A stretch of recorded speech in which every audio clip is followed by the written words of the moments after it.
Hello, fellow pilots, and welcome back to Microsoft Flight Simulator. We're going to take a quick trip from Oceanside up to Los Angeles, just kind of continuing in my random flights in an effort to hop back into flight simming again.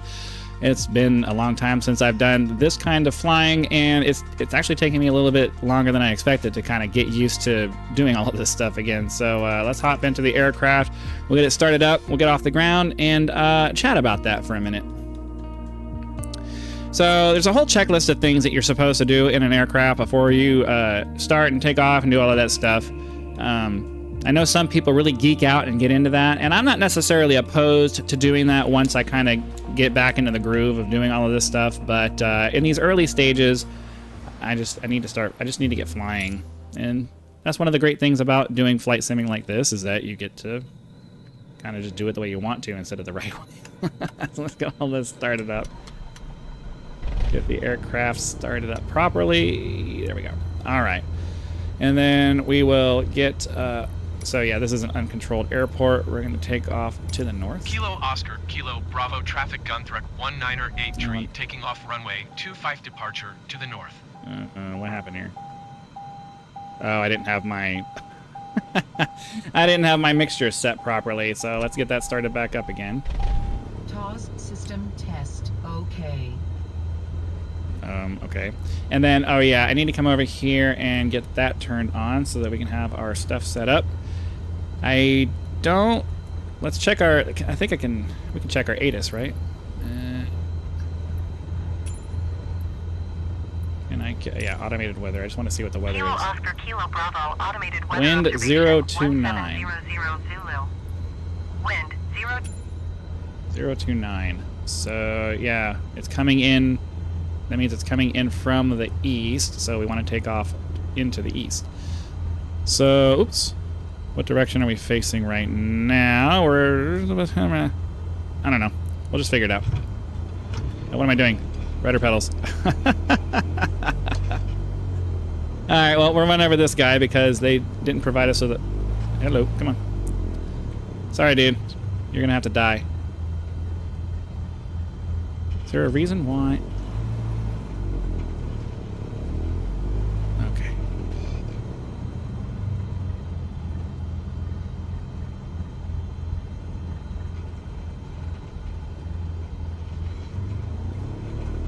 Yeah, 07 is the runway we want. Let's put a notch of flaps in here, and we'll just get into the air. Should put both flaps on there. I know this is a crappy... Oh my god, what is going on? It's yanking real hard to the left. And now I think I'm having control issues here. Because I'm at full throttle and it's not responding. Oh, you know what? I bet it's the... Okay. I had another joystick plugged in, and that might be messing with me. Why is it yanking so hard to the left?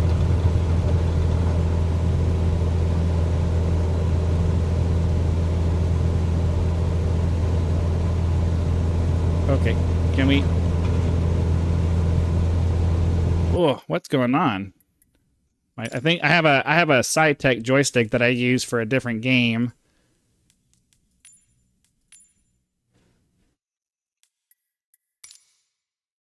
I don't. Why is it yanking so hard? Don't sink. Don't sink.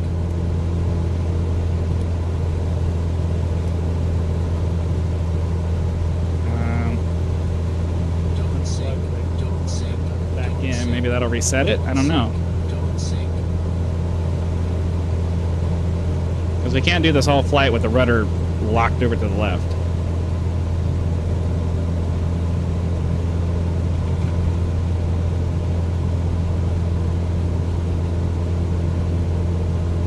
Like, seriously.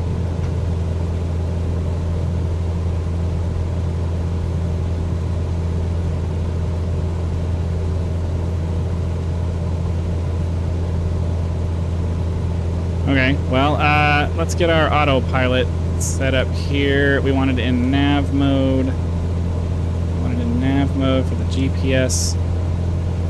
Turn our flight. Yeah, flight director already on. Nav mode. Why is it in?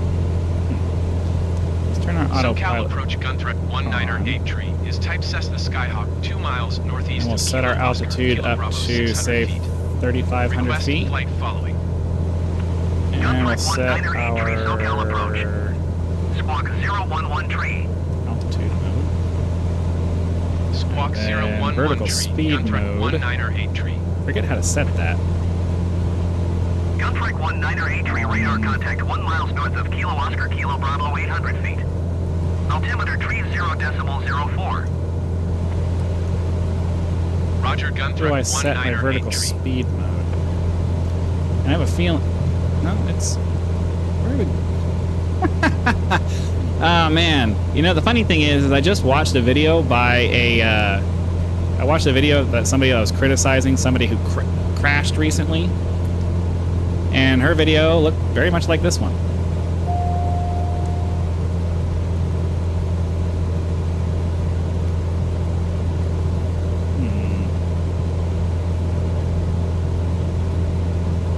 I can't get it to. All right, autopilot needs to come off now because it's not working as I expect it to work.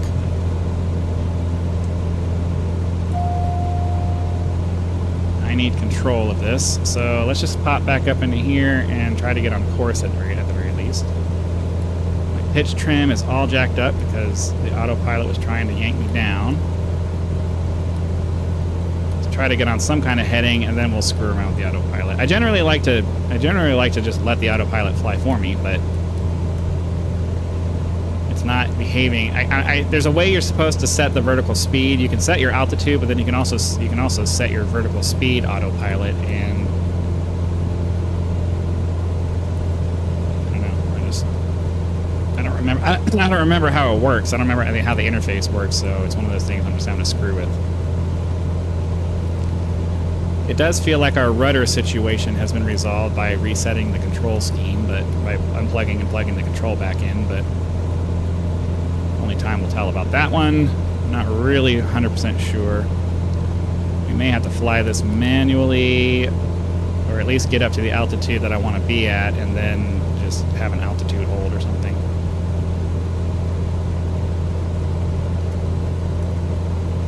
Flying a little bit faster so we can get up to our target speed, our target altitude quicker. 700 feet a minute, I believe, is the optimal climb rate for this aircraft. It would be nice if it would actually stay where I put it, though. I'm trying to get to where I can see our flight course here.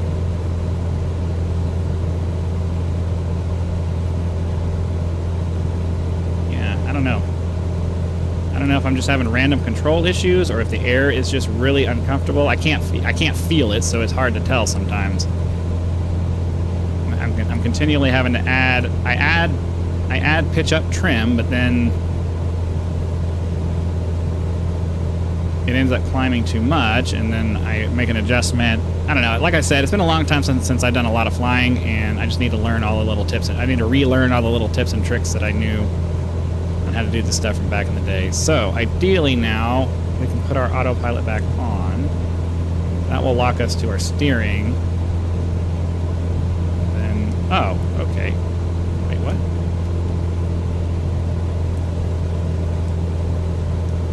Oh, okay. So there's a button here. So this turns it on, and then this at least gives you the indicator, and then this allows you to set your speed. Okay, cool. So ideally, once we get up to 3,500 feet, it will level us off, and we'll be on course and on heading and all of that cool stuff. So we still have 61 miles to go because I took forever getting on course and up here and was screwing around too much. So let's add 1 or 2 notches of time compression so we can get through this a little bit quicker. We don't want this episode to be 45 minutes long because I haven't figured. Oh, duh. I don't think I raised my flaps. All right, this is why you need checklists. I am demonstrating to you how not to fly. This is why you need checklists. This is why checklists are a thing.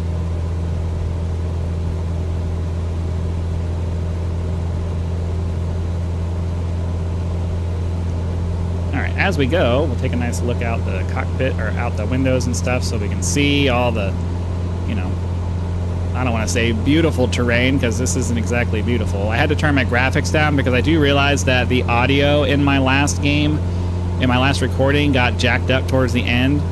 It was when we were messing with the time compression and it got too slow. I don't know. Yeah, it might help to actually bring the RPM down.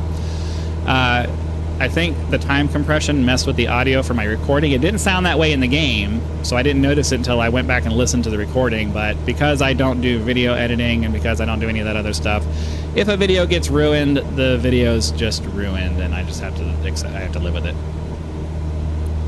So yeah.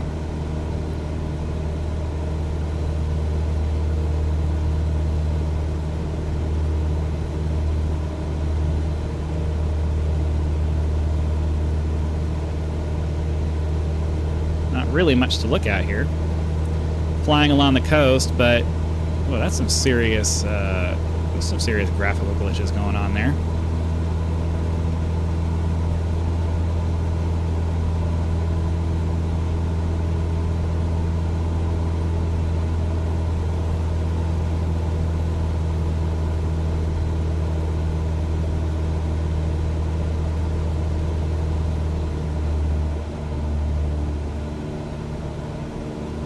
Trying to mess around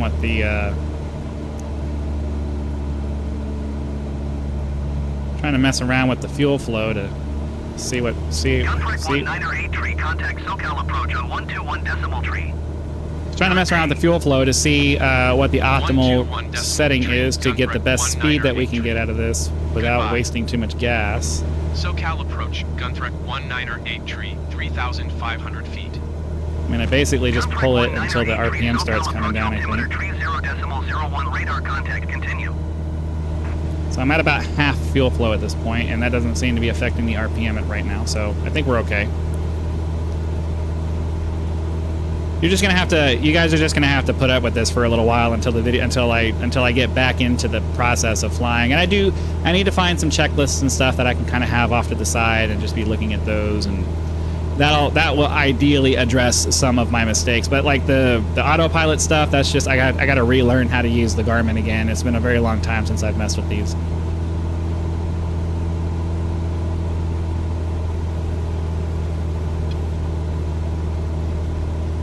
SoCal approach, Gunthrek 198 tree. Request clearance to transition Charlie airspace. Gunthrek 198 tree, SoCal approach.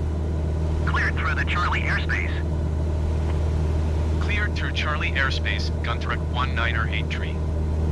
So you guys need to let me know, what do you think about time compression and all that stuff? Do you want realistic flights, or what do you think about putting cuts in? Because I could film the takeoffs and the ascents, and then once we level out, I could pause the recording and then fly out until we're getting ready to land, and then bring those back. I think a lot of the more successful YouTubers end up doing that. So I'm kind of leaning in that direction, because what am I going to talk about for, you know, all this time as we're flying off into our directions here, off to our destinations here? But a part of me is like, maybe you guys want to see the terrain as we fly through it, as we fly by it. So I don't know. I'm open to suggestions on most of my content at this point, because it seems like I'm shifting over into more of a simulator channel than just random gameplay of video games, because I've pretty much played through my entire library at this point. I mean, I still have a bunch of games available that I could do videos on, but I don't really have much of an interest in playing them, so I'm not going to do that. All right, so it looks like we're within 30 miles, I think. It's hard to tell because the numbers are so small, but we need to start thinking about contacting the airport. I think we need to wait till we're within 10 miles, but yeah. We are trying to land at, I don't even remember anymore. Where are we trying to land? Our destination is John Wayne Airport, I think. Or no, Jack Northrop Hawthorne. So is that even on our list yet? Yeah. Hawthorne Tower, Gunthrek 198 tree is 24 miles southeast, 3,500 feet with Mike to land. Gunthrek 198 tree, Hawthorne Tower. Altimeter tree 0.04, wind tree 12 at 10. Make straight in runway 25. How Make straight convenient. in runway 25, Gunthrek 19 tree. Okay, so we basically just to come get to come in. We don't even have to fly a pattern or anything. Just get ourselves in there and land. So forget how you zoom on this.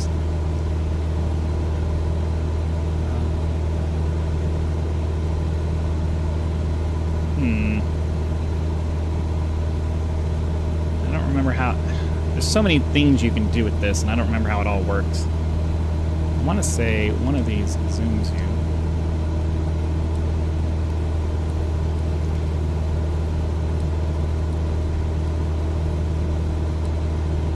But I don't remember how it works. Oh, range buttons here. There we go. Now we got it. Okay. It's just all the detail in the aircraft. It's great, but when you're just jumping back into it and you don't remember how it all works, you get lost pretty easily. So I think we're almost at the 10-mile mark, which means we need to start thinking about bringing our time compression down.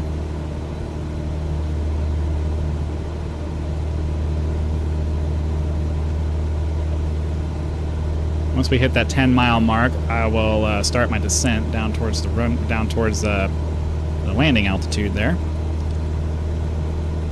How many? I don't remember how many time compression we did though. I think it was just 2. I don't remember. Okay. So the only way to check it is to look at the clock and see if it's actually going at a time that seems reasonable.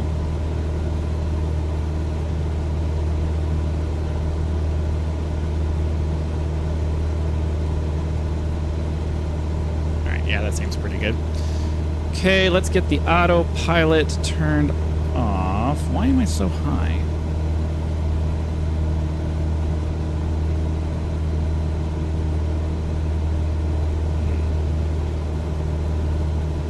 Yeah, I need to get some custom camera views into some of these because it's very difficult to... It's very difficult to figure out what's going on here. Start getting slowed down. Let's bring our range in just a little bit so we can keep an eye and make sure we're heading to the right airport. Wind 302 at 12. Clear to land runway 25. Runway 25. Clear to land runway 25, Gunthrek 19 tree. So it looks like it's going to be off to our left.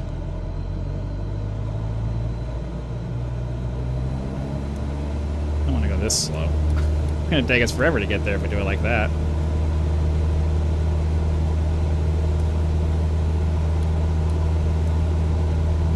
So let's push the speed boundaries a little bit here.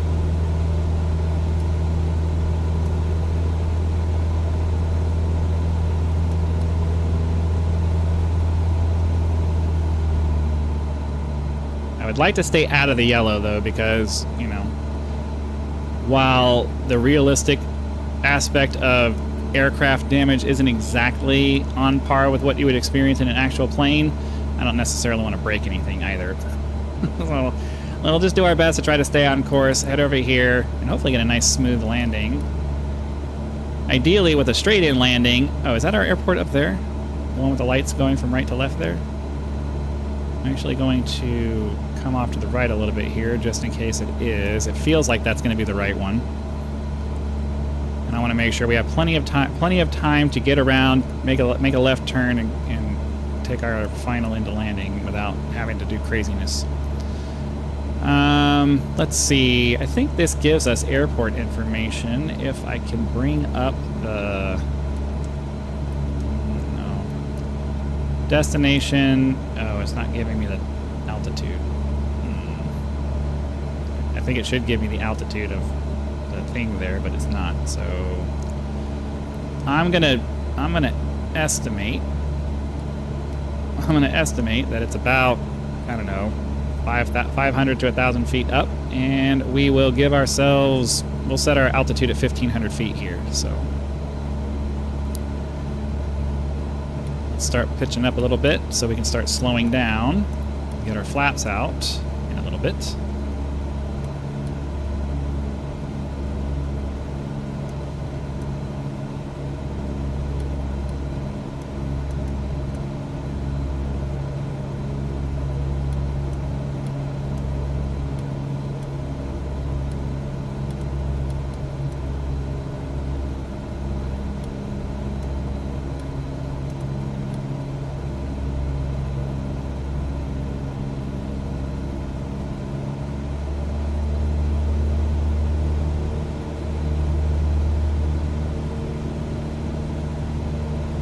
Gotta counteract that torque, man.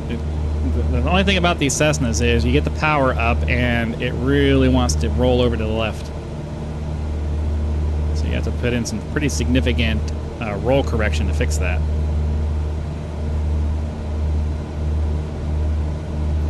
And then of course I don't have the ability to crouch down and look at the airport, so I have to turn towards it to see, because I don't have my custom camera settings set up yet, so we're just gonna have to do it this way. Alright, I'm gonna pull back on the power so that way we can get our speed down to get the flaps down. I know we don't necessarily need the flaps, but I prefer to land with flaps because it's a good habit to be in. That way later on when you start doing short field landings, it's just something you do automatically. Okay, got our first notch of flaps in.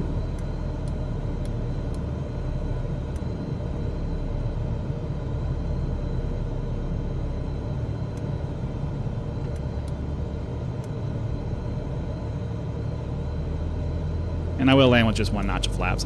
That's perfectly acceptable for an airfield of this size. Okay, straighten out a little bit to get lined up. I keep turning because I don't want to lose sight of the airport. You would technically be able to look and line yourself up a little bit better than this, but unfortunately, I don't have the ability to look around like I'd like to. I do have a VR headset, but I really don't like flying. I really don't like spending too much time in it because it's uncomfortable. I think this is the airport we're supposed to be landing at. 500.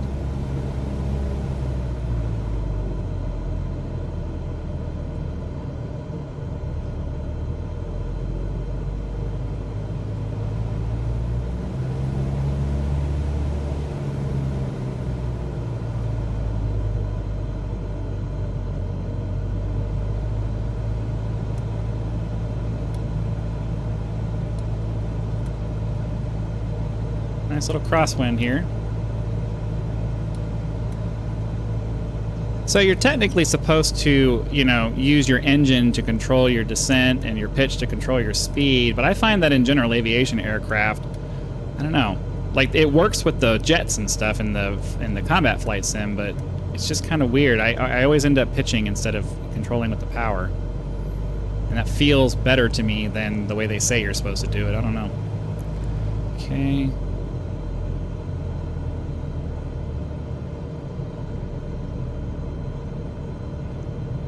Bit so we can start slowing down.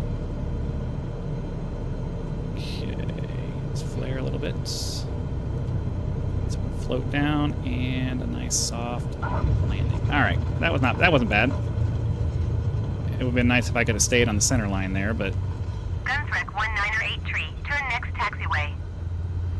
oh, now it's wanting to really pull hard to the right.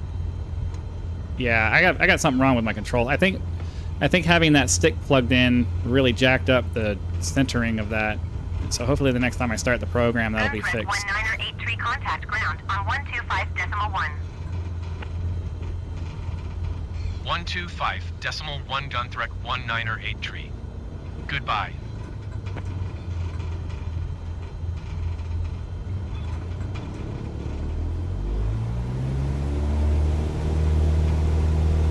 Alright, we're just going to pull up over here and be done with it. Alright, well anyways, hopefully you guys got something out of that. I know these flights aren't exactly the most professional thing in the world. I'll get better as we go. But anyways, be sure to click that like button if you did have fun so that the YouTube algorithm knows that you did and sends the video out to more viewers. The more people we get following along, the more fun it's going to be because there's gonna be more people participating. If you're not subscribed, please consider doing so now so that when the next video comes out, you'll be able to know because it will show up in your video feed and you can watch it as soon as it's available. And those of you who choose to become channel members and help support turning this into a full-time gig for me, get special perks such as advanced access to those videos, along with a few other perks that I intend on starting to provide very soon. Once we get enough members to do it. So be sure to click that join button, check out the list of perks that are there, and decide if that's something that is of value to you. So again, I hope you guys had fun. Be sure to come back for the next one, and I'll see you then.